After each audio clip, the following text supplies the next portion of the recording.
on the road to Kingston, NY the other day. I was happy to see that the rains had returned and that the drought was ending.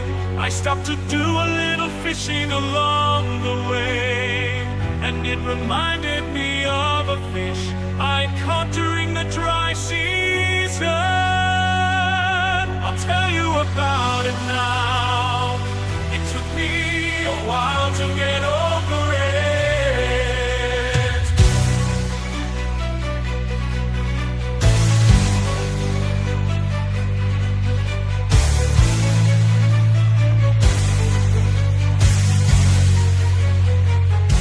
I'll tell you about it now. It took me a while to get over it. It was so dry that I could walk across the reservoir and the creeks. The water was shallow due to the drought, and most of the fish were swimming sideways so they could stay underwater. Then I saw a rather amazing sight. One fish was leaping from puddle to puddle, sometimes crawling across the dry land in between.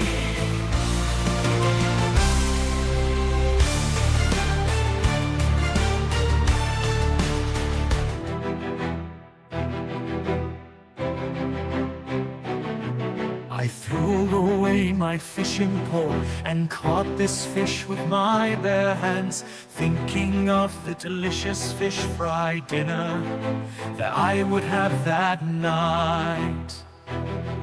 I put the fish in a bucket of water in the front seat of my car to keep it fresh during the long drive home. Every so often that fish would poke its head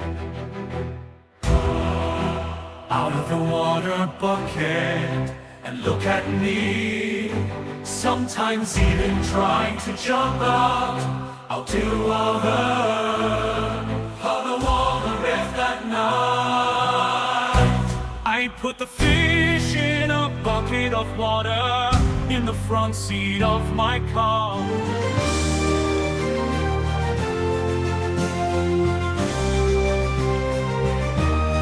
Finally the fish got out of the bucket and sat on the seat next to me.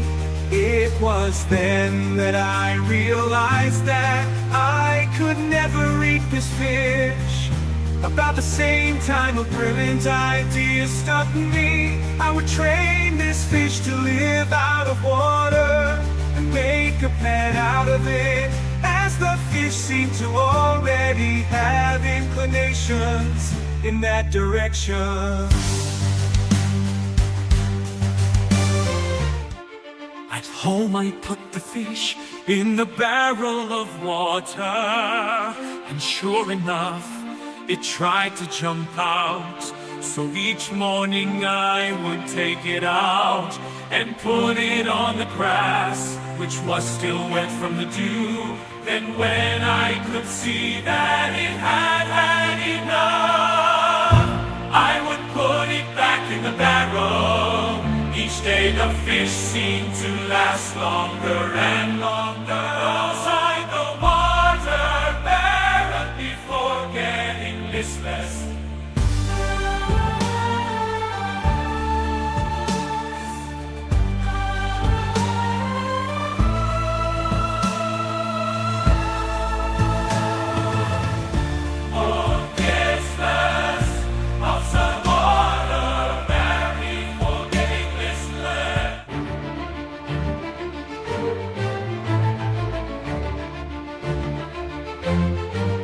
After a few months of the switching, the fish didn't need much water at all. As I walked along the road in the morning, it would wriggle along beside me. In the wet grass in the shade, Later, when the day became really hot, I would give the fish a drink from my water jug. After a few more months of training, the fish was able to flop and sort of swim along down the middle of dusty roads. And when I offered it a drink, it refused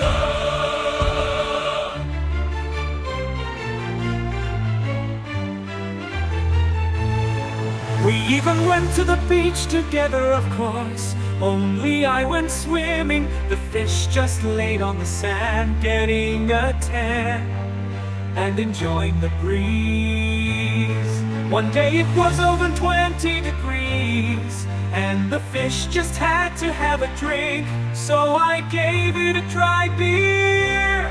Other than that, the fish never touched water anymore, having become a land animal.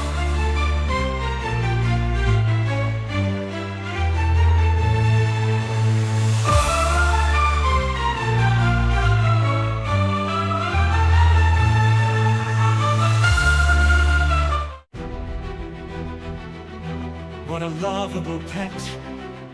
It slept with me, saw movies with me, went out to parties with me, chased down tennis balls and brought them back to me, rode on the back of my bike, etc. We were inseparable. But then a tragedy happened. We were walking down the road together one day, and passing over an old bridge, suddenly my fish fell between some loose boards and on down into the creek below and drowned.